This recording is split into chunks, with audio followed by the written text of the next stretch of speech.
अब हम कंटिन्यू करते हैं।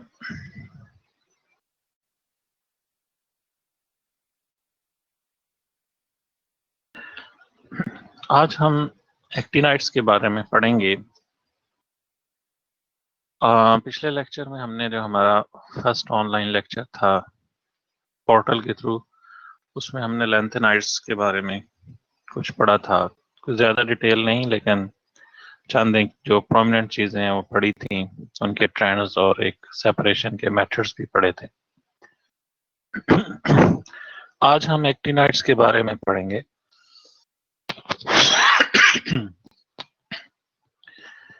एक्टिनाइड्स ये वो एलिमेंट्स हैं जो कि पीरियोडिक टेबल में लैंथेनाइड्स के एग्जैक्टली नीचे नजर आते हैं। एक्टिनम से ये स्टार्ट होते हैं, उसका एटॉमिक नंबर 89 है, वो मेन पीरियोडिक टेबल में है। और उससे नीचे जो हैं जो 14 एलिमेंट्स हैं, जो स्पेशली जिनको हम एक्टिनाइड्स बोलते हैं, एक्टिनम से स्टार्ट होने वाले। ये एक्टिनम जो है ये उनका प्रोटोटाइप है, यानी उनसे जो उससे मिलती जुलती बाकी सबकी प्रॉपर्टीज हैं। तो इसको एक्टिनम को मेन पीरियोडिक टेबल में एक जगह मिली हुई है, जबकि जो एक्टिनाइड्स हैं जो कि 14 एलिमेंट्स हैं वो लैंथेनाइड्स के एग्जैक्टली नीचे हैं। एटॉमिक नंबर 90 से स्टार्ट होते हैं और 103 तक चले जाते हैं। इसमें 3 जो हैं वो नेचुरली अकरिंग एलिमेंट्स हैं जो कुदरती तौर पर पाए जाते हैं, जबकि जो 11 हैं, टोटल 14 है, तो उसमें से 3 जो है वो 3 जो है वो नेचुरली अकरिंग है, जो कि बाकी 11 जो है वो नेचुरली अकरिंग नहीं है। वो आर्टिफिशियली बनते हैं, या आप समझ लें कि जो उसकी जो रेडियो एक्टिविटी है कुछ है जो नेचुरली अकरिंग एलिमेंट्स की है, वो कन्वर्ट होते रहते हैं उन्हीं एलिमेंट्स में, 11 एलिमेंट्स में। अब इसमें जो नेचुरली एक्टिंग नहीं है उनको ट्रांस यूरेनिक एलिमेंट्स कहा जाता है। ये 11 एलिमेंट्स हैं जो यहाँ पे एक्टिनाइड्स में शामिल हैं। यूरेनियम के यूरेनियम के आगे से जो स्टार्ट होते हैं, जैसे neptunium, plutonium, americium and so on. Nuclear reactions में ये प्रोड्यूस होते हैं, ये वाले एलिमेंट्स जो हैं। यूरेनियम और थोरियम जो हैं ये मोस्ट अबंडेंट हैं, और इनके ज़खायर जो हैं आज ज़मीन में मिलते हैं। और प्लूटोनियम को हासिल किया जाता है, सिंथेटिकली भी आप बना सकते हैं इन्हीं से। अब हम इनको देखते हैं, इनकी जो नोमेनक्लेचर, इनके जो नाम हैं थोड़े से। थोरियम TH सिंबल है, उसके बाद प्रोटेक्टिनम PA सिंबल है, उसकी 91 एटॉमिक नंबर है। यूरेनियम 92 U से हम इसे इंडिकेट करते हैं। नेपचोनियम ये नेपचोनियम NP से इंडिकेट होता है, 93 इसका एटॉमिक नंबर है। प्लूटोनियम PU 94 है। ये जो तीनों नाम हैं यूरेनियम, नेपचोनियम और प्लूटोनियम, ये प्लैनेट्स पे रखे गए हैं।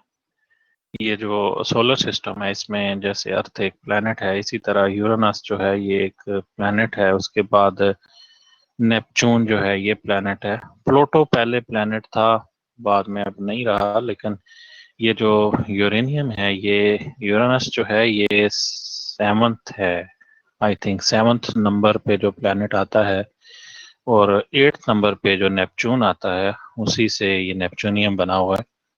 और 9th नंबर पे पहले था एक प्लूटो प्लैनेट था, जिसे उसी से ये निकला हुआ है प्लूटोनियम। ये जो तीनों नाम है ये प्लैनेट्स पे रखे गए हैं। आगे एमरेसियम है, फिर क्यूरियम। एमरेसियम AM से इंडिकेट किया जाता है, और क्यूरियम जो है ये CM से इंडिकेट किया जाता है। एमरेसियम ये रीजन के नाम पे, अमेरिका के नाम पे इसे रखा गया है। और क्यूरियम ये जो 2 साइंटिस्ट थे, बड़े फेमस थे, रेडियो एक्टिविटी के मतलब ये क्यूरी जो थी, मादाम क्यूरी और एक पेरी क्यूरी, उन्हीं के नाम पे ये क्यूरियम रखा गया है, CM 96। उसके बाद बर्किलियम और कैलिफोर्नियम ये अमेरिका में कोई स्टेट है कैलिफोर्निया, उसी के नाम से, क्योंकि वहां पे एक बार्कले इंस्टीट्यूट है। बार्कले इंस्टीट्यूट है वहां पे, जो कैलिफोर्निया में तो वहां पे ये जो है ये इनकी ज्यादा एक्सपेरिमेंट इन पे किए गए हैं, और वहीं वही ग्रुप था जो इनको डिस्कवर कर रहा था ये सारे जो ट्रांस यूरेनिक एलिमेंट्स हैं, जो इसमें न्यूक्लियर रिएक्शंस में पैदा हो रहे हैं। तो ये वहां से इस उसी के नाम पे ये रखे गए हैं। आगे आइंस्टाइन फेमस साइंटिस्ट है, उसको एक्नॉलेज करने के लिए, ये आइंस्टाइन ने कोई डिस्कवर नहीं किया, लेकिन डिस्कवर और लोगों ने किया है, बहरहाल नाम उसके नाम पे रखा गया है ऐसे, आइंस्टाइनियम। फिर उसके बाद फर्मियम है, फर्मियम भी, ये फर्मी जो है ये एक साइंटिस्ट था, उसके नाम पे ये फर्मियम रखा गया है। मैंडलीवियन, मैंडलीवियन, ये जो मैंडलीवियन MD से इसे हम लिखते हैं, 101 है ये कोल्ड वर्ल्ड वार जो थी उसमें ये डिस्कवर हुआ था। तो इस यानी कोल्ड वर्ल्ड वार ये रशिया और अमेरिका की थी, जो पहली कोल्ड वर्ल्ड वार थी, तो उस वक्त ये डिस्कवर हुआ था। तो मैंडलीव जो था ना ये रशिया का था, तो इसको एक्नॉलेज, डिस्कवर तो ये इन्होंने किया था अमेरिका वालों ने, तो उसको मैंडलीव को एक्नॉलेज करने के लिए इसका नाम जो है मैंडलीवियन रखा गया। फिर उसके बाद नोबिलियम है। ये नोबिलियम जो है इसका नाम भी एक साइंटिस्ट के नाम पे रखा गया है, ये अल्फ्रेड नोबेल एक साइंटिस्ट था, उसी के नाम से। उसके बाद लॉरेंसियम है। लॉरेंसियम भी ये एक अमेरिका का साइंटिस्ट था, लॉरेंस उसी के नाम से लॉरेंसियम रखा गया। ये जो लॉरेंस था इसने गालबन ये इस पे न्यूक्लियर रिएक्टर पे काम किया हुआ था, इसमें ने काफी जो चीजें थी एक्सप्लोर की थी। तो ये जो सारे एलिमेंट्स हैं ये एक्टिनाइड्स कहलाते हैं, ये 14 एलिमेंट्स हैं। ये एक्टिनम, इनका आप समझ लें कि फोर फादर है, उससे नीचे ये बाकी सारे तीन इसमें नेचुरली अकरिंग है, थोरियम, प्रोटेक्टिनम और यूरेनियम। बाकी जो सारे के सारे हैं ये 11 एलिमेंट जिनके अभी हमने नाम लिए हैं, और इनके जो ज्यादातर नाम है वो साइंटिस्ट के नाम पे हैं या रीजन्स के नाम पे हैं, जैसे अमेरिका और बार्कले का कैलिफोर्निया, तो रीजन्स के नाम पे हैं या साइंटिस्ट के नाम पे हैं। इनके नाम इन 11 11 के 11 जो एलिमेंट्स हैं, तो ये एक्टिनाइड्स कहलाते हैं। इनका इस्तेमाल भी है और इनको प्रॉपर्टीज भी कुछ हद तक इनकी जो है स्टडी की गई है। आगे नेक्स्ट स्लाइड पे हम मूव करते हैं। यूरेनियम बहुत ज्यादा फेमस है, ये न्यूक्लियर रिएक्टर में, न्यूक्लियर वेपन में इस्तेमाल होता है, न्यूक्लियर फ्यूल के तौर पे इस्तेमाल होता है, सिरेमिक ग्लेज में इस्तेमाल हो रहा होता है। जिस प्लूटोनियम जो है ये भी सेम इसी तरह का काम है इसका जो यूरेनियम का है, गो के ये नेचुरली अग्री नहीं है।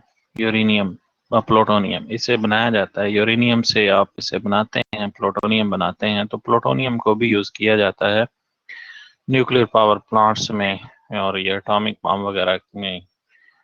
और इसके बाद जो एमरेसियम है ये कहता है जी होम घरों में जो स्मोक डिटेक्टर्स हैं वहां पे इसका इस्तेमाल है।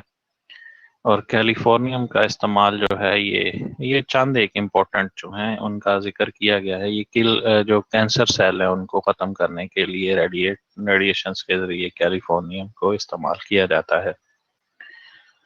फिर हम नेक्स्ट इसे देखते हैं। अब वही बात जो हमने पहले की थी, क्यूरियम ये मैरी और पेरी क्यूरी जो थी, ये गालबन एक हस्बैंड था, एक उसकी वाइफ थी, ये दोनों इन्होंने रेडिएशंस पे काम किया हुआ। तो ये क्यूरियम जो है उस उन्हीं को एक्नॉलेज करने के लिए रखा गया है, बर्कीलियम। लेकिन जब आप इसकी हिस्ट्री देखेंगे ना कुछ चीजें होंगी, यानी कोई ना कोई लॉजिक होती है कि हाँ इसे क्यूरियम से क्यों मिलाया गया है। वो डिटेल आप पढ़ सकते हैं इस पे, नेट पे आप इसे अगर पढ़ना चाहें तो इसे आप स्टडी कर सकते हैं। जैसे आप क्यूरियम है तो इसको पेरी क्यूरी और मैरी इसके नाम पे क्यों रखा गया है, इसकी कोई ना कोई हिस्ट्री होगी डिटेल में। अगर लेकिन जस्ट आप एक जो आप बेसिक नॉलेज के लिए है ये बातें जो है जो अभी मैं बता रहा हूँ। बर्किलियम बार्कले जो कैलिफोर्निया में एक इंस्टीट्यूट है, बड़ा फेमस इंस्टीट्यूट है बार्कले इंस्टीट्यूट, वहाँ इसके नाम पे। और ये कैलिफोर्निया ये जो असल में एक पूरी टीम थी जो इन एलिमेंट्स पे काम कर रही थी। वो जो टीम थी वो बार्कले इंस्टीट्यूट की थी, तो इसलिए तो मेजर तो उन्हीं का ही रोल है। तो इसी वजह से ये दो नाम तो उन्होंने अपने खाते में रखे हुए हैं, जिसमें बर्कीलियम और ये कैलिफोर्नियम। बाकी दूसरों को भी एक्नॉलेज किया है। आइंस्टाइनियम आइंस्टाइन के नाम पे है। फर्मियम जो है ये एनरिको फर्मी साइंटिस्ट था, उसके नाम पे है। मेंडलीवियन ये डिमिट्री मेंडलीव जो था, जो कि जिसे हम फादर ऑफ प्रेडिक्टेबल कहते हैं। नोबिलियम ये अल्फ्रेड नोबल था, उसके नाम पे रखा गया। लॉरेंसियम ये ये अर्नेस्ट ऑरलैंडो लॉरेंस था, इसने ये साइक्लोट्रॉन जो है इसकी इजाद किया। साइक्लोट्रॉन जो है एक फास्ट मूविंग पार्टिकल जनरेट करता है, जो कि न्यूक्लियर रिएक्शंस में स्टडी किया जाता है। ये चीज़ें जो हैं न्यूक्लियर केमिस्ट्री में हम थोड़ा बहुत इससे रिलेटेड चीज़ें पढ़ेंगे। न्यूक्लियर केमिस्ट्री हम नेक्स्ट हमने पढ़ना है। अच्छा, इसके बाद आप सारे लोग ऑनलाइन नहीं हो पा रहे, आप तादाद में तो काफ़ी हैं, 40 थे, 40+ थे, लेकिन यहाँ पे पिछले लेक्चर में भी 24 थे, इसमें भी 23, 24 हैं। बाकी बाकी लोगों का पता नहीं क्या इशू चल रहा है कि वो उनको ऑनलाइन में एक्सेस नहीं मिल रही या कोई प्रॉब्लम है। पता है आप लोगों को इस बारे में?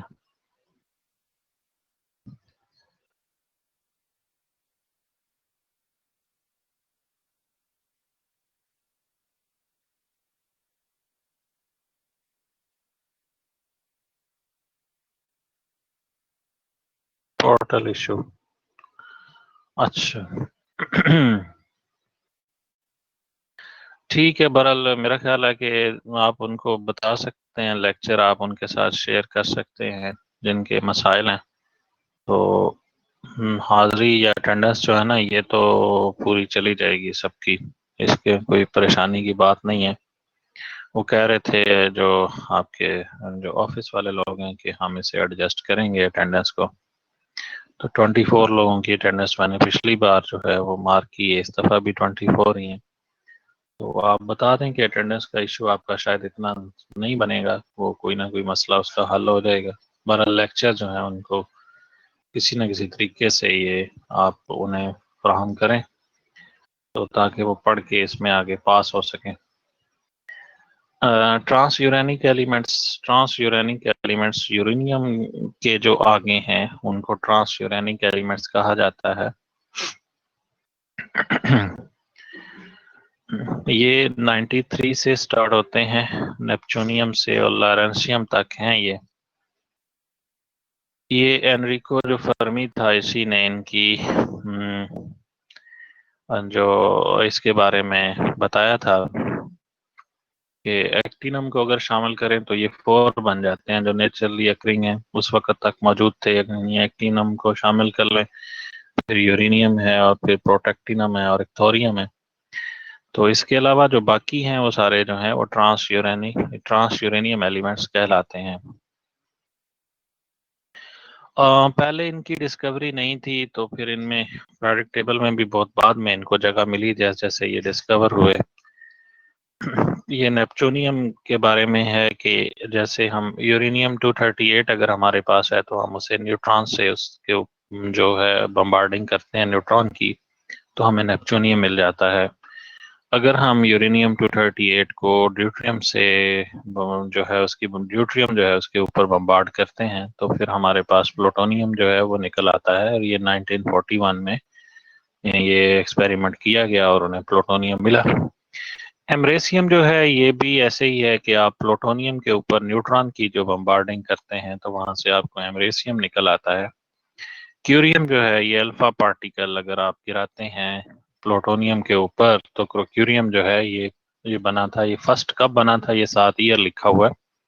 जैसे नेपचूनियम का पता चला 1940 में, प्लूटोनियम का पता चला 1941 में, और उसके बाद एमरेसियम का पता चला 1944 में, क्यूरियम का पता भी 1944 में। और बर्कीलियम जो था ये एमरेसियम के ऊपर अगर अल्फा पार्टिकल को बम्बार्ड किया जाए तो बर्कीलियम बन जाता है। तो ये 1949 में इसका पता चला।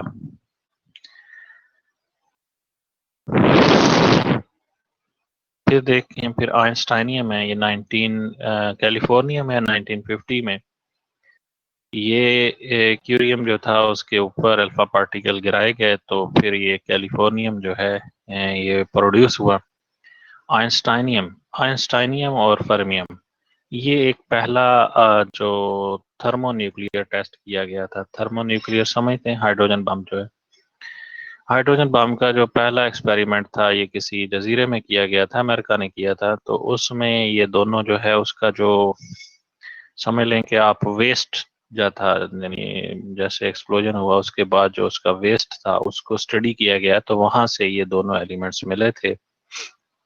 1952 में एक का नाम रखा गया आइंस्टाइनियम और एक का नाम फर्मियम था, यानी ये प्रोडक्ट थे न्यूक्लियर एक्सप्लोजन के। तो ये न्यूक्लियर एक्सप्लोजन जो था ये थर्मोन्यूक्लियर था। Thermonuclear mean hydrogen bomb.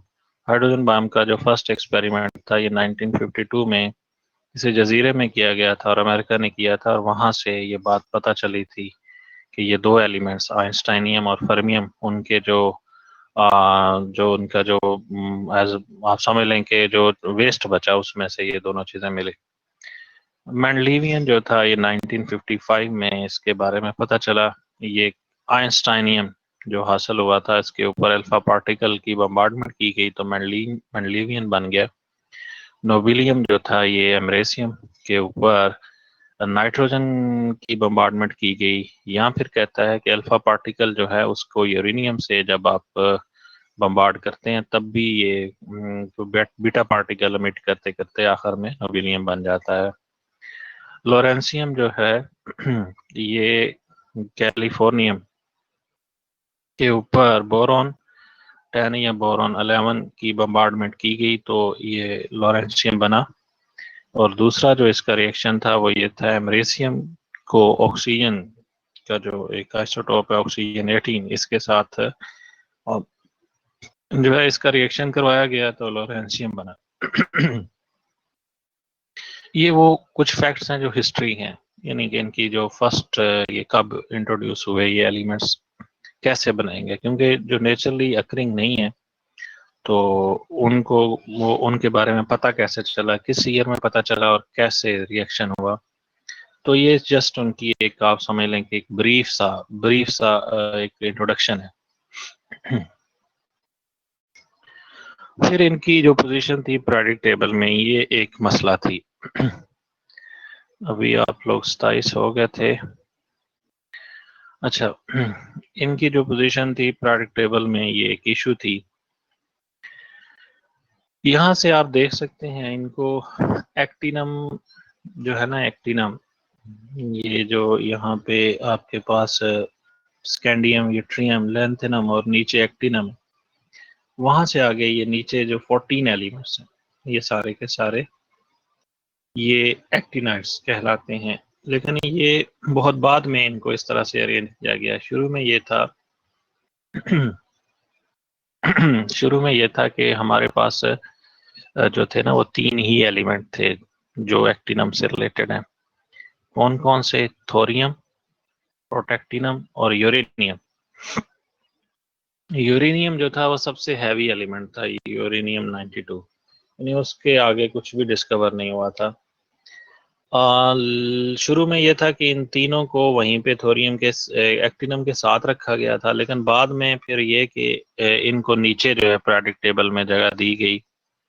Periodic table में ये आप hafnium, thallium, tungsten, rhenium, osmium, iridium, platinum, ये जो पीरियोडिक टेबल है ये आगे चल रहा है, बी ब्लॉक जिसे हम बोलते हैं, उसके नीचे इनको रख दिया गया। हाफनियम के नीचे थोरियम को रखा गया, थेलियम के नीचे प्रोटेक्टिनम को रखा गया और टंगस्टन के नीचे यूरेनियम को रखा गया। और आगे लिख दिया गया कि अगर कोई 93 होगा तो यहाँ आएगा, फिर 94 होगा तो यहाँ आएगा, एंड सो ऑन, ये 100 तक यूं करके इस तरह से लिख दिया गया कि ये जो पीरियोडिक टेबल में ये बी ब्लॉक के अंदर ही जो है, इनको डी ब्लॉक के अंदर जो बी वाले सीरीज हैं जो जिसे हम आउटर ट्रांजिशन एलिमेंट्स बोलते हैं, तो उनके साथ ही इनको मिला दिया गया। शुरू में ये ऐसे इनको जगह दे दी गई।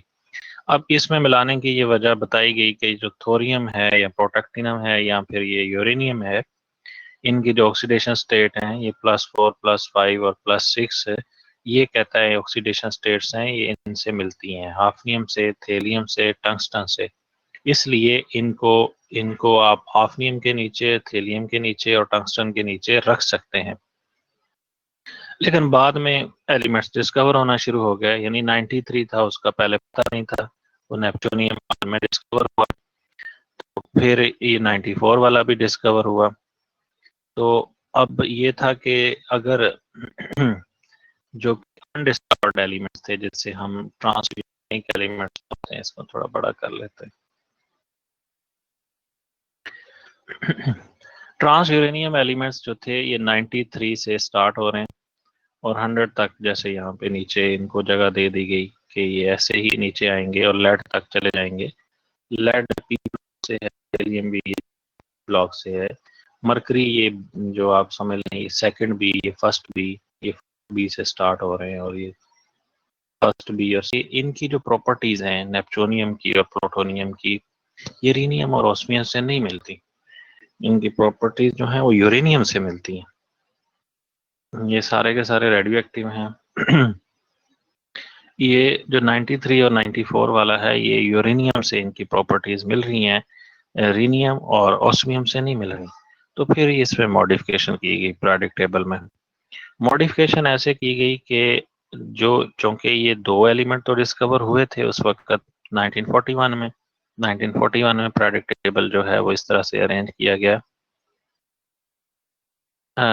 कि यूरेनियम के बाद नेपच्यूनियम, प्लूटोनियम और फिर 95, 96 को भी साथ ही इसके लिख दिया गया कि ये सारे जो हैं ये टंगस्टन के नीचे आएंगे, यानी group number 6B, group number 6B ये टंगस्टन वाला है जो ग्रुप है। टंगस्टन के नीचे जो है यूरेनियम ऑलरेडी था, तो वहीं पे नेपच्यूनियम और प्लूटोनियम को रखा गया। उन्होंने कहा ये नेपच्यूनियम और प्लूटोनियम जो है यूरेनियम और ऑस्मियम के नीचे आ ही नहीं सकता।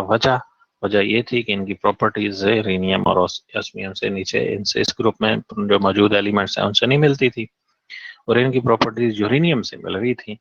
तो फिर इनको यूरेनियम के साथ रख दिया गया। 95 और 96 भी साथ ही लिख दिए गए और फिर बाद में मजीद इसमें इम्प्रूवमेंट हुई। अब मजीद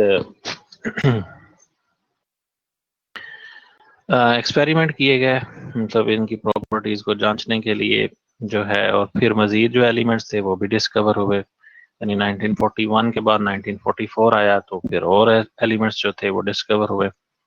फिर इनको जो सी बॉर्ग था, ये सी बॉर्ग वही आदमी था जो कि बार्कले इंस्टीट्यूट में काम कर रहा था और ये उस टीम को हेड कर रहा था जो ये एलिमेंट्स जिन्होंने डिस्कवर किए हैं, ये सारे जो हैं, यानी जिनका पता चलाया है, जो कि ट्रांस यूरेनियम एलिमेंट्स हैं। ये अमेरिका में जिन लोगों ने ये डिस्कवर किए थे उस टीम का जो हेड था वो सी बॉर्ग था। तो ये सी वर्ग ने फिर इसको कहा कि हम इस मसले को यूं रिजॉल्व करते हैं कि आप इन सब एलिमेंट्स को नीचे, लेंथेनाइट्स के नीचे इनको एक जगह दे दें। वहां पे उस सीरीज को उसने एक्टिनाइट्स का नाम रखा गया, जैसे लेंथेनाइट्स था वैसे ही एक्टिनाइट्स का नाम दे दिया गया। और इसमें ये सीबर्ग ने ये काम किया था। क्या हो रहा है? सीबर्ग ने ये काम किया था। तो ये देख लें यहाँ पे फिर जो है ना लेंथेनाइड्स जैसे सीरियम से स्टार्ट हो रही है, ल्यूटीशियम पे ख़त्म हो रही हैं, और ये थोरियम से स्टार्ट हो रही हैं और लॉरेंशियम पे ख़त्म हो रही हैं। तो इनको फिर नीचे एक अलग से स्पेस दे दी गई। यानी वो मामला जो पैदा हुआ था कि इसको कहाँ पे रखा जाए इन एलिमेंट्स को, वो फिर सीबर्ग ने हल किया 1944 में। तो उस वक्त जो भी एलिमेंट्स डिस्कवर हुए थे उसको उसने नीचे जगह दे दी और उसने कहा ये पूरी सीरीज कंप्लीट होगी, 103 तक जाएगी, फिर 104 जो होगा वो वहां पे आएगा हाफनियम के नीचे। वो कहता है आप यूरेनियम को हाफनियम के नीचे बिल्कुल ना रखें, इसको आप अलग जगह दें, क्योंकि जितने भी एलिमेंट्स आ रहे हैं वो सारे के सारे ये थोरियम को जगह दें, ना दें वहां पे हाफनियम के नीचे, और ये अलग रखें ना। वो यूरेनियम थोरियम से मिलते जुलते थे। तो प्रोटेक्टिनम, जैसे हम ये एक्चुअली जो एक्टिनम से निकला हुआ है, ये प्रोटेक्टिनम है, ये पीए जो है, क्योंकि ये जब इसको प्रोटेक्टिनम हम इसलिए कहते हैं कि इसकी जब रेडियो एक्टिविटी है, यानी ये इसमें से अल्फा पार्टिकल निकलते हैं तो ये कन्वर्ट होता है एक्टिनम में। ये जो सेकंड वाला है ये प्रोटेक्टिनम है, जिसे प्रोटेक्टिनम बोला जाता है। फिर ये यूरेनियम है, ये तीनों नेचुरली अकरिंग हैं। तो ये बाद में डिस्कवर हुए, लेकिन फिर जो सीबर्ग था, जो वही आदमी था जो हेड कर रहा था इस सारी टीम को, उसी ने फिर कहा कि इनको आप नीचे जगह दें लेंथेनाइड्स के नीचे पीरियोडिक टेबल में, और फिर इस बात को भी मंजूरी भी ले ली गई कि ये यहाँ पे ही होंगे। तो ये पीरियोडिक टेबल में इनको एक सेपरेट जगह मिल गई, जिसे हम एक्टिनाइड्स के नाम से आज पढ़ते हैं। अच्छा, इनकी कुछ फिजिकल प्रॉपर्टीज हैं जो कि एक्टिनाइड्स की हैं। ये एक तो ये ना, ये सारे रेडियो एक्टिव हैं, मेटल्स हैं सारी की सारी। इनकी डेंसिटी भी अच्छी खासी होती है। ये थोरियम और एमरेशियम के अलावा कहते हैं बाकी जो है वो हाई डेंसिटी वाली मेटल्स हैं, यानी भारी हैं ये काफ़ी। दूसरा ये है कि मेल्टिंग और बॉइलिंग पॉइंट्स इनके हाई हैं। फिर मैग्नेटिक प्रॉपर्टीज भी ये शो करती हैं, इसमें अनपेयर इलेक्ट्रॉन्स मौजूद होते हैं, और रिएक्टिव भी हैं ये। नॉन मेटल्स के साथ स्पेशली फोरी रिएक्ट करती हैं, और इनको हीट किया जाए तो रिएक्शंस इनके फास्ट हो जाते हैं। इसमें इवन जो है वो कहता है कि अगर आपके पास थोरियम है तो वो अगर आपने बहुत ज़्यादा ग्राइंड किया हुआ है, पाउडर किया हुआ है, तो उसे हवा में अगर आप एक्सपोज करते हैं तो वो बर्न हो जाती है, आग लग जाती है उसे, जो थोरियम है। उसके बाद ये कुछ थोड़ा सा रेजिस्ट भी करती हैं अल्कली को और एसिड्स से, थोड़ा सा इनकी जो है उसको उससे मतलब समझ लेंगे उनके साथ इसका रिएक्शन इतना फ्रीक्वेंट नहीं है। उसके बाद अगर ये कंपाउंड्स इनके एक्वस सोल्यूशन में बनाए जाएं तो ये ज़्यादातर जो है +3 में स्टेबल होती हैं। ये ट्राइवेलेंट आयंस जो हैं पानी में अगर हम देखते हैं तो ये ट्राइवेलेंट आयंस पानी में एग्जिस्ट करते हैं इनके। थोरियम और जो यूरेनियम है, थोरियम और यूरेनियम ये लॉन्ग लिव्ड हैं और नेचर में जो पाई जाती हैं, और इनका इस्तेमाल भी है। और उसके बाद जो हम बाकी बात करते हैं नेपच्यूनियम और प्लूटोनियम, ये यूरेनियम मिनरल से इनको हासिल लैदा किया गया है। ट्रांस यूरेनिक जो एलिमेंट्स हैं जो नेचुरली अकरिंग नहीं, आर्टिफिशियली प्रोड्यूस किए जाते हैं रिएक्टर्स में। और उसके बाद जो एक्टिनाइड्स हैं ये सारी अल्फा मीटर्स हैं, अल्फा पार्टिकल्स को एमिट करती हैं, रेडियो एक्टिव हैं और टार्निश हो जाती हैं, यानी इनकी जो चमक है, या अगर इसे इनके ऊपर ऑक्साइड्स बनने की वजह से ये अपनी जो है हालत जो है वो खो देती हैं, जैसे कि सिल्वर बहुत जल्दी टार्निश हो जाती है, यानी एटमॉस्फेरिक इफेक्ट्स को ये वसूल करती हैं। गोल्ड और प्लाटिनम और कॉपर वसूल नहीं करते, वो ये करती हैं। अच्छा, इसके बाद इनकी कुछ जनरल करेक्टरिस्टिक्स हैं। मिनरल की शक्ल में ये पाई जाती हैं, थोरियम, प्रोएक्टिनम, प्रोटेक्टिनम, यूरेनियम। बाकी अनस्टेबल हैं, सारी की सारी रेडियो एक्टिव हैं नेचर में। हाँ, अब हम आ जाते हैं इलेक्ट्रॉनिक कॉन्फ़िगरेशन की तरफ। ये इम्पोर्टेंट है कि हम इनका इलेक्ट्रॉनिक कॉन्फ़िगरेशन कैसे लिखते हैं।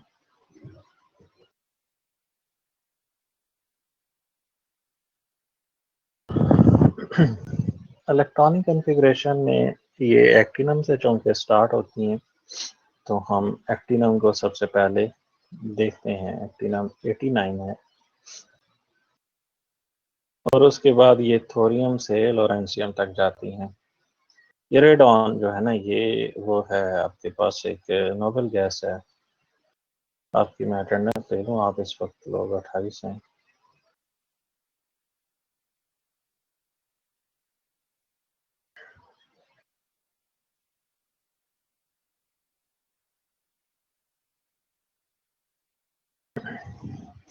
रेडॉन के बाद हम कहते हैं, ये भी हम बता रहे हैं, इसका जो एक्टिनम है उसका बता रहे हैं। 5F जो है, 5F इसमें 0 है और 6D 1 है और 7S 2, यानी जो 7 शेल हैं, 7 पीरियड है ना पूरे पीरियोडिक टेबल में, तो 7वां शेल इसमें इन्वॉल्व है। 7वें शेल का S ऑर्बिटल इन्वॉल्व है, उसके जो उसमें 2 इलेक्ट्रॉन्स मौजूद हैं, और छठे शेल का D इन्वॉल्व है। छठे में D में 1 इलेक्ट्रॉन है और 5वां जो शेल है उसका F इन्वॉल्व है। तो F में अगर हम एक्टिनम की बात करते हैं तो ये 5F0, यानी इसमें कोई इलेक्ट्रॉन नहीं है।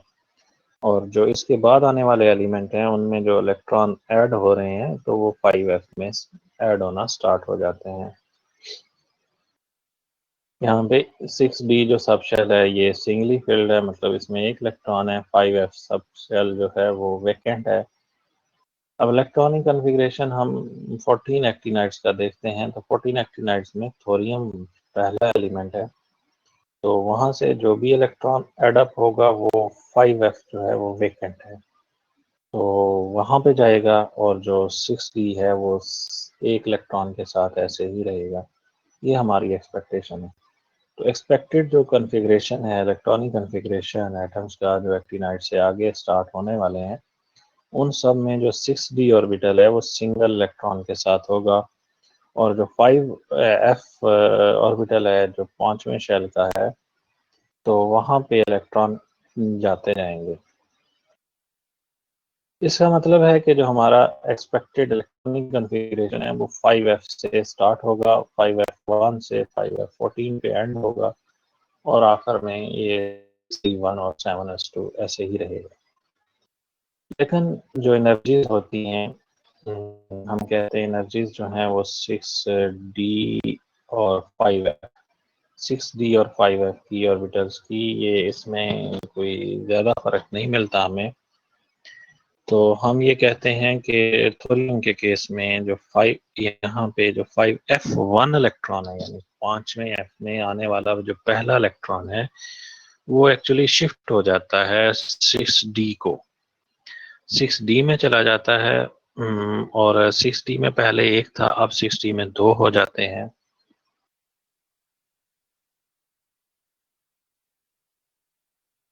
और जो ये इसमें एमरेसियम और ये इन PU, प्लूटोनियम, एमरेसियम, बर्कीलियम, कैलिफोर्नियम, स्टाइनियम, मेंडलीवियन और ये नोबिलियम, इन सब में जो है 6D 1 इलेक्ट्रॉन जो है वो शिफ्ट हो रहा है 5F में। लेकिन जो ये यूरियम है, CM जैसे, the 6D1 इलेक्ट्रॉन टू जो D1 का जो 1 इलेक्ट्रॉन है वो 5F में नहीं जा रहा। यहाँ पे अनस्टेबिलिटी आ जाती है, यानी 5F में 7 हो तो वो स्टेबल है, 5F में 8 हो तो अनस्टेबल हो जाता है। लॉरेंशियम के केस में मुमकिन ही, क्योंकि उसमें 5F D14 इलेक्ट्रॉन होते हैं। ये बातें अभी आपको समझ आएंगी, हम इसे नेक्स्ट मूव करते हैं स्टेबल की तरफ ना। स्टेबल में आपको ये चीज़ एक्सपेक्टेड क्या था, यहाँ पे एक्टिनम में 5F1, एक्टिनम 89, 5F1 6D0 7S2 observe ये हुआ 5F0, या आप समझ लेंगे ये दोनों सेम हो सकते हैं। 5F0 अगर हम लिखते हैं तो 61 है यहाँ पे भी। हमारा जो असल टारगेट है वो थोरियम से आगे स्टार्ट हो रहा है। थोरियम से देखें, यहाँ पे जो हमारी एक्सपेक्टेशन थी वो ये थी कि 5F1 61, लेकिन हुआ क्या? हुआ ये कि ऑब्जर्व में ये बात सामने आई कि 5F का जो एक इलेक्ट्रॉन है वो 6B में चला गया, तो 6B यहाँ पे 2 हो गया, तो 5F एम्प्टी है। इसका मतलब है कि दो एलिमेंट ऐसे हैं, ये एक तो एक्टिनम में अगर हम देखें तो 5F0 ही 0 है, और थोरियम में भी 5F0 है। तो इसमें हम देखें तो थोरियम में बेसिकली F हम इसे बोलते हैं, F प्लस होता है जिसके वैलेंस इलेक्ट्रॉन F शेल में, F सब शेल में एग्जिस्ट करें।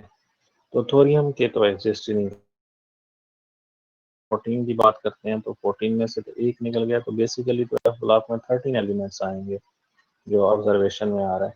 लेकिन हम इसे लिखते वहीं पे हैं क्योंकि हमारी एक्सपेक्टेशन में ये है कि 5F1 होना चाहिए, लेकिन आगे से 5F एम्प्टी हो जाता है। 5F अपना एक इलेक्ट्रॉन जो है 6p को दे देता है जो ऑब्जर्व है। फिर प्रोटोएक्टिनम जैसे प्रोटोएक्टिनम जो है उसमें क्या होता है, उसमें ये है कि हमारी एक्सपेक्टेशन है 5F2 की, तो और 61 की, तो ये ऐसे ही रहता है, सेम है। फिर यूरेनियम में 5F3 61 ये सेम है, और नेपच्यूनियम में 5F4 61 सेम है। प्लूटोनियम को देख लें, 5F5 है 61 है।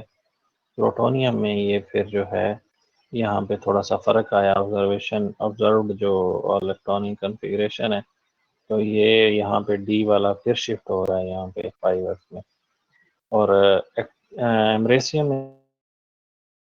में भी ऐसे ही है कि जो डी वाला एक इलेक्ट्रॉन है वो फिर शिफ्ट हो रहा है। तो ये ऑब्जर्व में कैलकुलेटेड वो होता है जो हमारी एक्सपेक्टेशन है, यानी हम चाहते हैं जो हम एक्सपेक्ट कर रहे होते हैं कि ये ऐसा ही होना चाहिए, जो थ्योरेटिकल वैल्यूज हैं या एनर्जी ऑर्बिटल्स की उसके हिसाब से।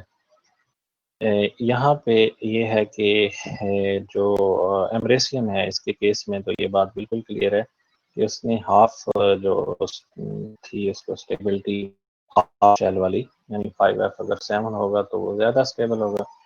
तो यहाँ से एक इलेक्ट्रॉन जो डी वाला है वो 6 थे, तो उसको कंपनसेट करने के लिए एक इलेक्ट्रॉन जंप कर गया। लेकिन यहाँ पे अब 5D1 भी अनस्टेबल है, 5 6 भी अनस्टेबल है, तो यहाँ से भी एक इलेक्ट्रॉन जा रहा है। तो लेकिन ये बात ऑब्जर्व में आ गई, यानी कि ऑब्जर्व जो मेजर्ड कन्फिग्रेशन इलेक्ट्रॉनिक कन्फिग्रेशन है जो एक्सरे से मेजर किया जाता है, तो वहाँ पे ये बात सामने आई है कि ये जो है एक इलेक्ट्रॉन इधर जा रहा है, 5D1 में एग्जिस्ट स्टे नहीं कर रहा, तो ये 5F6 बना लेता है। नेक्स्ट में हम देखते हैं क्यूरियम जो है, क्यूरियम में 5F7 है और 6D1 है, ये रिटेन रहेगा, 6D1 एज रहेगा, और 5F7 क्योंकि 5F7 जो है वो स्टेबल है। यहाँ पे 5-8 हमारी जो एक्सपेक्टेशन थी वो 5-8 की थी और 61 होना चाहिए, यहाँ पे फिर ये जंप कर गया, 5F9 बना दिया इसने। यहाँ पे फिर जंप कर गया, 5F10 बना दिया, किस में, कैलिफोर्नियम में। क्यों बनाया? क्योंकि यहाँ पे फिर वो हाफ फुल फिल्ड होता है तो स्टेबिलिटी जो है वो इंक्रीज हो जाती है। यहाँ पे भी आइंस्टाइनियम में भी ये काम हो रहा है कि एक वो 11 में, यानी इनकी एनर्जीज कम है।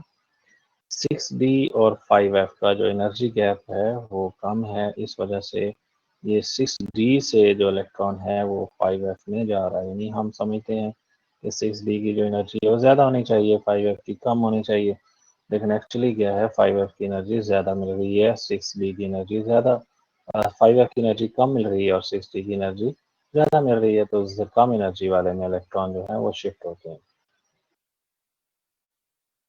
यानी 6D जो है उसकी एनर्जी ज़्यादा आ रही है और 5F की कम आ रही है। तो यहाँ पे ये जो लेंथेनाइट था उसमें ये थोड़ा सा ट्रेंड मुख्तलिफ था। आपने पीछे जो लास्ट लेक्चर है उसमें आप देखेंगे, उसको आप ऑब्जर्व करेंगे कि वहाँ पे ये चीज़ थोड़ी डिफरेंट थी।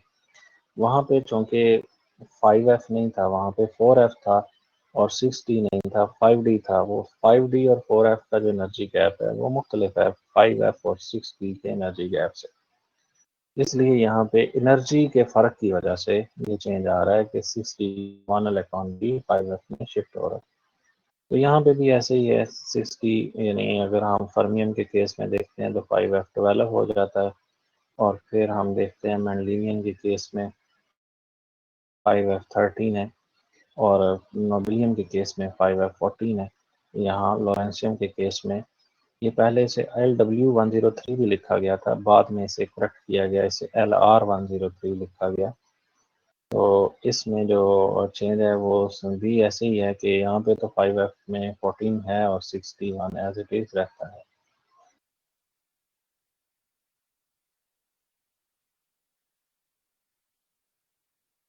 ये आयशा बीबी क्या फरमा रही हैं सर, ये पूछ में क्या क्यों होता है? तो बता रहा हूँ भाई, एनर्जी के फर्क की वजह से शिफ्ट होता है। जिस जिस शेल की सब शेल की एनर्जी कम होगी वहां पे इलेक्ट्रॉन जाएगा, और जिसकी एनर्जी ज्यादा होगी वहां से जंप करेगा कम वाले में। यही रीजन है, और कोई रीजन नहीं है इसके अलावा। अच्छा, इलेक्ट्रॉनिक कॉन्फ़िगरेशन, ये फिर से एक मैंने स्लाइड बनाई थी, तो ये वो हो गया, डिस्कस हो गया। अब हम ऑक्सीडेशन स्टेट्स की बात करते हैं। अब कंपोजिशन जो ऑक्सीडेशन स्टेट्स की है, एक बात इनमें लेंथेनाइड्स और एक्टिनाइड्स में थोड़ी सी कॉमन ये है, 4F और 4D नहीं है, 4F के साथ आती है 5D। तो वहाँ पे एनर्जी गैप और 5F और 5D और 6D और 5F में एनर्जी गैप में थोड़ा सा फ़र्क है। एग्जैक्टली कितना फ़र्क है, ये इनमें ट्रेंड यही है कि ये अपोजिट हैं, थोड़ा इनमें फ़र्क है। ऑक्सीडेशन स्टेट्स की बात हम कर रहे हैं, तो हम एक्टिना से जो है देखते हैं कि एक चीज़ जो लेंथेनाइड्स और एक्टिनाइड्स में है वो ये है कि इनमें जो +3 की ऑक्सीडेशन स्टेट है वो ज़्यादा कॉमन है। लेंथेनाइड्स भी +3 को फेवर करती हैं और एक्टिनाइड्स भी +3 को फेवर करती हैं, लेकिन इनकी जो ऑक्सीडेशन स्टेट्स हैं वो और भी हैं। जैसे एक्टिनम में +2 +3 +4 हैं, फिर थोरियम में +2 +3 +4 +5 तक हैं, और ये आप देख लें कि जो प्लूटोनियम के केस में ये +7 तक भी जाती है। इसमें कुछ सर्कल किए गए हैं, सर्कल की वो वाली है जो ज़्यादा स्टेबल है, और कुछ ब्रैकेट वाली है। ब्रैकेट वाली वो वाली होती है जो ज़्यादा कॉमन है। ये ब्रैकेट्स भी कहीं कहीं लगाई गई हैं, तो ब्रैकेट्स वाली वो है जो ज़्यादा कॉमन है, और सर्कल वाली वो है जो कि ज़्यादा स्टेबल है। लेकिन ये शुरू वाले जो हैं एलिमेंट्स जो हैं, थोरियम से क्यूरियम तक, ये क्यूरियम तक, थोरियम से क्यूरियम तक, ये जो एलिमेंट्स हैं इनमें जो वेरिएबल ऑक्सीडेशन स्टेट्स ज़्यादा हैं। लेकिन आगे जो है बर्केलियम से लोरेंशियम तक, ये जो नेचुरली अकरिंग, ये भी हैं खैर ट्रांसयूरेनिक एलिमेंट्स हैं। तो इसमें जो ज़्यादा एक ही ऑक्सीडेशन स्टेट को ऑब्जर्व किया गया है, यानी एलिमेंट्स में यानी कंपाउंड्स जो मिले हैं या बनाए गए हैं उसमें जो ज़्यादा है एक ही ऑक्सीडेशन स्टेट मिली है, वो +3 वाली है। +3 का मतलब है लॉस ऑफ 3 इलेक्ट्रॉन्स, और यहाँ पे +7 है लॉस ऑफ 7 इलेक्ट्रॉन। उसमें जो अपने वैलेंस शेल में इलेक्ट्रॉन है वो ज़्यादा लूज जो है वो कर रहा है, ये प्लूटोनियम के केस में। बाकी इनके आइसोटॉप्स भी बहुत ज़्यादा है, यानी काफ़ी ज़्यादा आइसोटॉप्स हैं, तो वहाँ पे फिर जो ऑक्सीडेशन स्टेट्स का फ़र्क भी आ रहा है उन आइसोटॉप्स में। तो इनकी वो बहुत ज़्यादा डिटेल केमिस्ट्री अगर हम चाहेंगे कि ये क्यों से हो रहा है।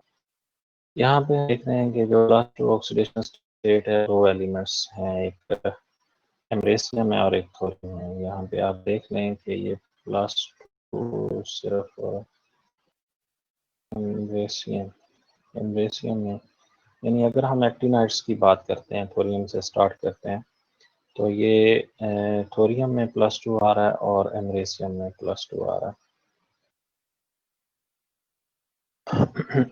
और इस ये जो कंपाउंड हैं ये भी यहाँ पे डिस्कस किए गए हैं, कुछ जो हैं वो thorium bromide, thorium iodide, thorium sulphide, वहाँ पे ये ऑक्सीडेशन स्टेट, वहीं से यूनिक ऑक्सीडेशन स्टेट आपको कंफर्म कहाँ से होती है। एक तो आप थ्योरेटिकली हम देखते हैं कि ये पॉसिबिलिटी है कि ये होता है कि आपको जो कुदरती तौर पर एलिमेंट्स हैं जो कंपाउंड्स में वो मिलते हैं वो हैं, और दूसरा ये कि आप कंपाउंड्स बनाते भी हैं, सिंथेसाइज भी करते हैं, तो फिर वो किस तरह से बिहेव कर रहे हैं दूसरे जो नॉन मेटल्स हैं या इवन कुछ मेटल्स के साथ भी रिएक्शंस हैं, तो फिर वो किस तरह से अपने आप को एक्सप्रेस कर रहे हैं, किस ऑक्सीडेशन स्टेट में जा रहे हैं। तो यहाँ पे ये हेमरेसियम और थोरियम के बारे में लिखा गया है कि ये +2 में ये दो एलिमेंट्स ऐसे हैं जो कि एक्टिनाइड्स में +2 में एग्जिस्ट कर रहे हैं। और कुछ कंपाउंड्स भी लिखे गए हैं। थोरियम ब्रोमाइड का साल्ट एग्जिस्ट करता है, थोरियम आयोडाइड, थोरियम सल्फाइड के साल्ट्स हैं, तो यहाँ पे ये +2 में है। +3 ऑक्सीडेशन स्टेट ज़्यादातर एक्टिनाइड्स जो हैं वो +3 में जा रही हैं।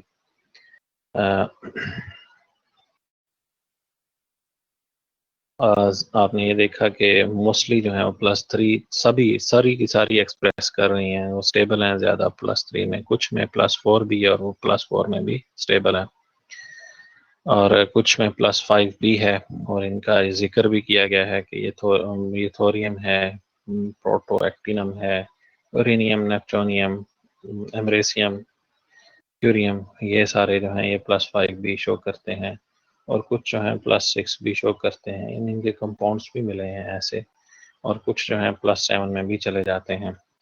तो यहाँ पे ये लैंथेनाइड्स की निस्बत एक्टिनाइड्स की जो स्टेट्स हैं वो ज़्यादा डीप हैं, यानी अगर हम उन्हें देखा जाए तो ज़्यादा हायर नंबर है इसमें, +6 +7 तक आ रहा है। इसमें जैसे एक्टिनाइड्स में मेटल्स जो हैं, अगर हम उनके ऑक्साइड की बात करते हैं तो ऑक्सो कैटाइन, यानी कि हम MO2, जैसे हम O2 बना रहे हैं लेकिन फिर भी वो प्लस में एग्जिस्ट कर रहा होता है। जैसे UO2 है, ये बड़ा फेमस है, UO2 यूरेनियम डाइऑक्साइड, लेकिन वो कैटाइन होता है, +2 में होता है, यूरेनियम वहाँ पे +6 में एग्जिस्ट करती है।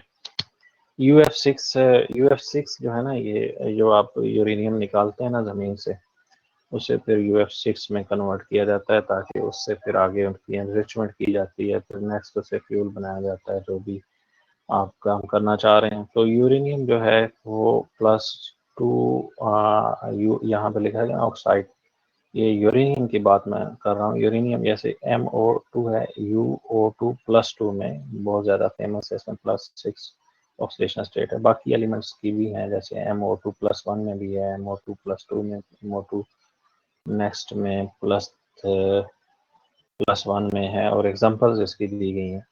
MO2 +1 में, UO2 +1 में, PuO2 +1 में, और MO2 +2 में, UO2 +2 में, PuO2 +2 में। यानी ये प्लूटोनियम और यूरेनियम जो है ये +6, एक्चुअली इनकी ऑक्सीडेशन स्टेट यहाँ पे +6 है, लेकिन यहाँ पे ये कैटायन की शक्ल में एग्जिस्ट करते हैं, ये वाले कंपाउंड्स जो हैं। यूरेनियम +3 जो आयन है, ये in aqueous solution liberates hydrogen on standing, यानी U+3 जब पानी में आप इससे एग्जिस्ट कर रहा है ये अगर आयन, तो वहाँ से हाइड्रोजन ऑटोमेटिकली ये वाटर को सेपरेट करता है। तो वाटर को जब ये सेपरेट करता है U+3 आयन, तो वहाँ से हाइड्रोजन गैस निकलती है, यानी HER रिएक्शन हो रहा होता है, जिसे हाइड्रोजन एवोल्यूशन रिएक्शन हम कहते हैं। यानी पानी में जो पानी है वो टूट रहा होता है, वाटर सेपरेटिंग हो रही होती है, और वहाँ से हाइड्रोजन गैस और ऑक्सीजन गैस निकल रही है। तो यहाँ पे हाइड्रोजन गैस जो ज़्यादा प्रोमिनेंट ज़्यादा निकल रही है, तो हम इसे HER कहेंगे। यानी HER का जो रिएक्शन है तो हम उसके लिए कैटलिस्ट बनाते हैं। तो ये उसके लिए जो आप समझ लें कि कुदरत की तरफ से ये बना बनाया कैटलिस्ट है। यानी U+3 आप डालते हैं तो ये फ़ौरन H2 गैस जो है निकलना शुरू हो जाती है। उसके बाद नेपच्यूनियम +3, Pu+3 ये स्टेबल है वाटर में स्टेबल हैं, व्हाट आर रेडियली ऑक्सीडाइज्ड, लेकिन कहता है ये ऑक्सीडाइज हो जाते हैं किसमें, नेपच्यूनियम जो है +4 में चला जाता है, प्लूटोनियम जो है ये भी +4 में चला जाता है। All the remaining M+3 ions up to MD mendelevium +3, ये कहता है एक्वस सॉल्यूशन में स्टेबल हैं। U+4 और Np+4 आयंस जो हैं ये भी एक्वा सोल्यूशन में स्टेबल हैं, लेकिन ज्यादा देर ये स्टेबल नहीं रहते, ये कन्वर्ट होना शुरू हो जाते हैं। U जो है U+4 जो है ये U+6 में चला जाता है। जब ये +6 में जाता है तो UO2+2 बनाता है, और इसी तरह से जो है Pu, ये Np की बात की गई, यहाँ Np होना चाहिए, ये मिस्टेक है। तो Np+4 जो है ये Np+6 में चला जाता है, तो ये NpO2+2 बनाता है।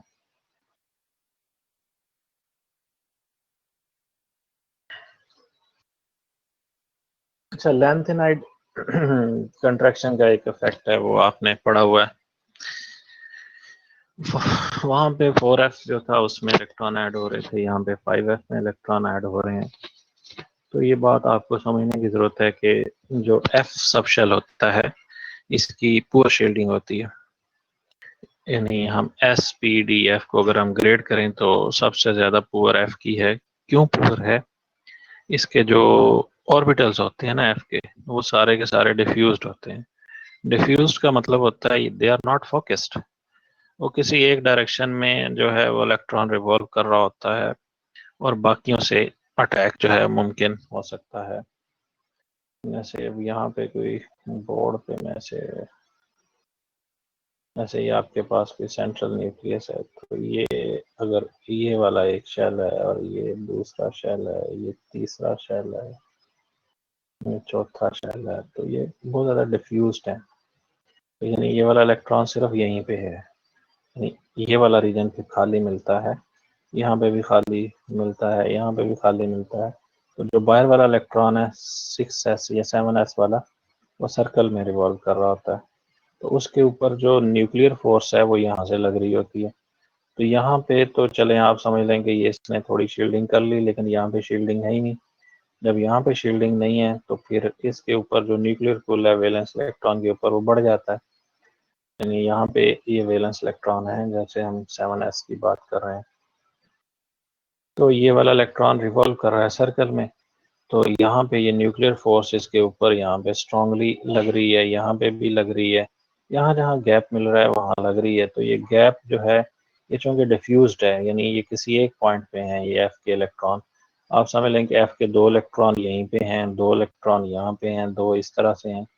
इस तरह से ये 14 इलेक्ट्रॉन जो हैं ये भले इलेक्ट्रॉन ज़्यादा हों, लेकिन इनका शील्डिंग यहाँ पे इफेक्टिव नहीं है, ये कम शील्डिंग है इसका, क्योंकि ये किसी एक जगह पे ही होते हैं, ये रिवॉल्व कर रहे होते हैं, बाकी वहाँ पे गैप पैदा होता है, उस गैप की वजह से न्यूक्लियर फोर्स जो है बाहर वाले इलेक्ट्रॉन को अपनी तरफ पुल करती है। तो इस तरह से फिर जो कंट्रैक्शन है, कंट्रैक्शन क्या होती है कि ये आपका जो आउटर शेल है ये करीब आ जाए, न्यूक्लियस के करीब आ जाए, तो ये न्यूक्लियस के करीब आता जाता है जैसे जैसे हम एक्टिनाइड्स में मूव करते हैं from one element to next element. Thorium से आगे आप जाते हैं लोरेंशियम की तरफ, तो फिर ये जो है ना ये इलेक्ट्रॉन तो ऐड अप हो रहे होते हैं, यानी 5f में इलेक्ट्रॉन आ रहे हैं, लेकिन क्या हो रहा है साथ ही प्रोटॉन भी आ रहे हैं न्यूक्लियस के अंदर। जैसे एक इलेक्ट्रॉन आ रहा है तो उसके साथ प्रोटॉन भी आ रहा है, प्रोटॉन आ रहा है तो इसका मतलब न्यूक्लियर फोर्स बढ़ रही है।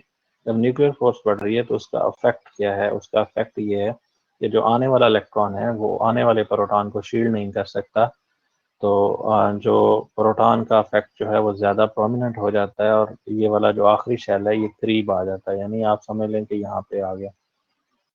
तो इसको हम एक्टिनाइड कंट्रैक्शन बोलते हैं। तो हम कहते हैं कि जो एफ सब शेल है उसका जो पुअर शील्डिंग इफेक्ट है वो यहाँ पे अपना रोल प्ले कर रहा है, और रोल प्ले करते हुए ये अपना असर डाल रहा है कि कंट्रैक्शन आ रही है उसके आउटर शेल में, लैंथेनाइड्स की तरह एक्टिनाइड्स जो हैं वो भी कॉन्ट्रैक्ट कर रहे हैं। अब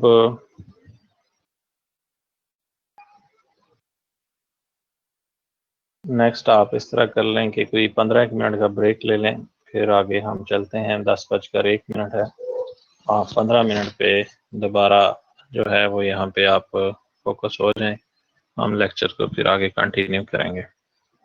ठीक है जी।